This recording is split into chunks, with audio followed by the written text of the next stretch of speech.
Hey guys, Barcode Pairs coming at you again with another deck profile. This is a deck profile which I literally just made. I haven't tested it much, but I got a lot of influence from it.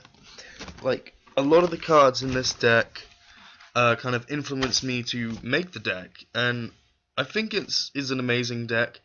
I've been up against it a couple of times. I've never used it myself, but when I went up against it, I did struggle a tiny bit, and I haven't lost too many times against it, but I feel that there's an equal, amount of losses to wins that I've had against this deck.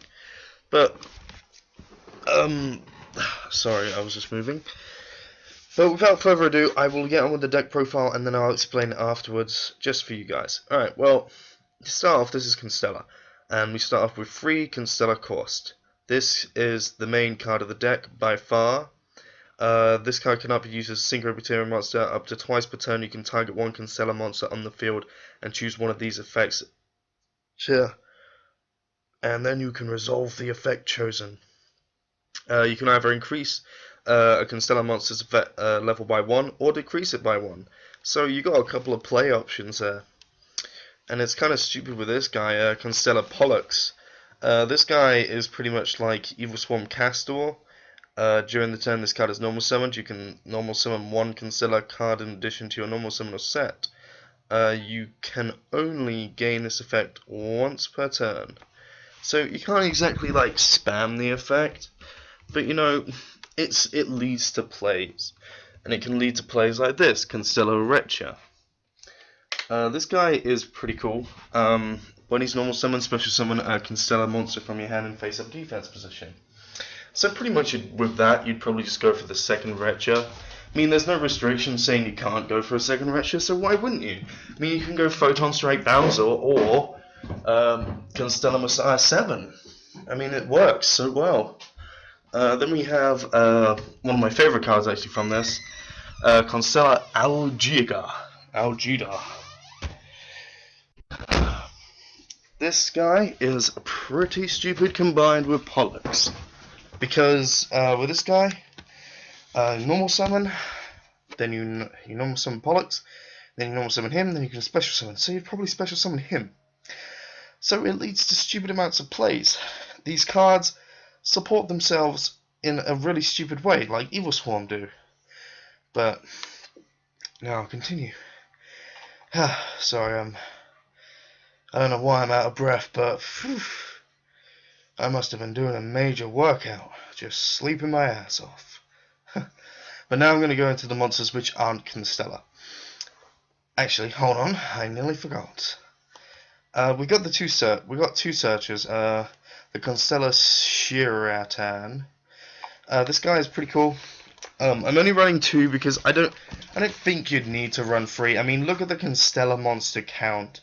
You are bound to draw into one of these and lead to plays.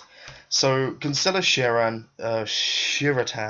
I think it just perfects the play for you next turn. It's more of a fact of, let's say you open Pollux and Retcher, but you need another Retcher in your hand, so you just normal that, get the Retcher to your hand, and then just wait for the next turn. Big deal, you're going to lose probably 1,000 life points, maybe even 2,000, but still, it'll be worth it at the end of it. Then we got 2 Tragodia. Tragodia, I love Tragodia. I would run him in every one of my decks, but it just doesn't fit sometimes. But Tragodia is just so awesome. And in this deck, you can discard to take control of an opponent's monster. We have a nice little level variety. I mean, we got 4s, we got 6s, and we got 3s. We've even got friggin' 10s, But he just gives us so many plays. I mean, we can copy levels, we can do so much, and we can just use him for a tribute. I mean, it's just like, okay, get him out, stuff like that.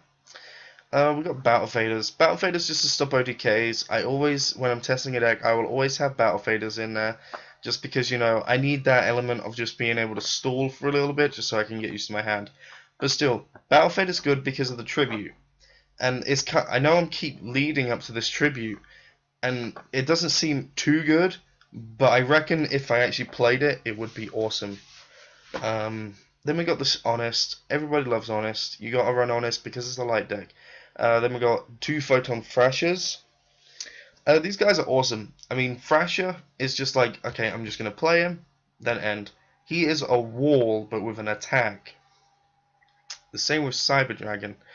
I forgot again. I forgot to put a Chimera Tech Fortress in, but you know, you guys, you understand. I mean, it's Chimera Tech Fortress. I can just take one of these out for it. But then we got the Constellar Star chart. This is good only because whenever you exceed for a Constellar, when you exceed for a Constellar monster, you get to draw a card.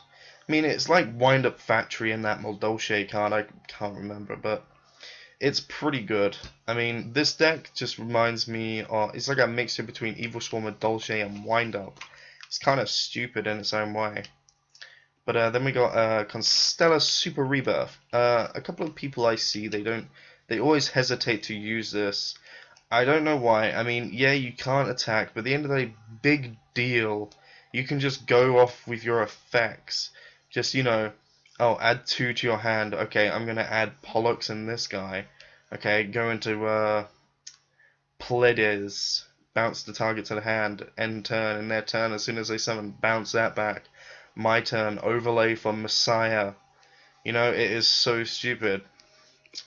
But then, now we got the staples. We got Dark Hole, Monster Reborn, Heavy Storm, and 2 MST. Then we got a couple of little texts that I put in. Mind Control and Reinforcements of the Army. In the end of the day, you know, Reinforcements of the Army brings your Pollux and your Wretcher to your hand. So it's a nice target, and Pollux is just pretty much Castor. They are exactly the same, so you may as well just run that. I mean, you get Castor and that, and Pollux. Now we got my trap lineup. This is my staple trap lineup for most decks that I have. So it's just the Storm Brigade, 2D Prisms, and Compulsory Evacuation Device. Now, let's go into the Exceeds. Then we got Constellar Omega. This guy is awesome. He's like the Infestation Pandemic Infection. Once per turn during either player's turn, you can detach one XYZ material from this card. This turn, all face-up Constellar monsters you currently control are unaffected by spells and traps. So it's self-explanatory. He is just the Infestation Pandemic Infection.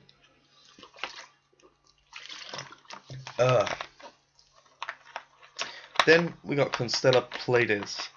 I don't know how to pronounce it, guys, so excuse my pronunciation. And he's 2 level 5 light monsters. Once per turn during either player's turn, you can detach one XYZ material from this card to target one card in the field and return that target to the hand. How stupid is that? That is so stupid, and apparently I have a system message.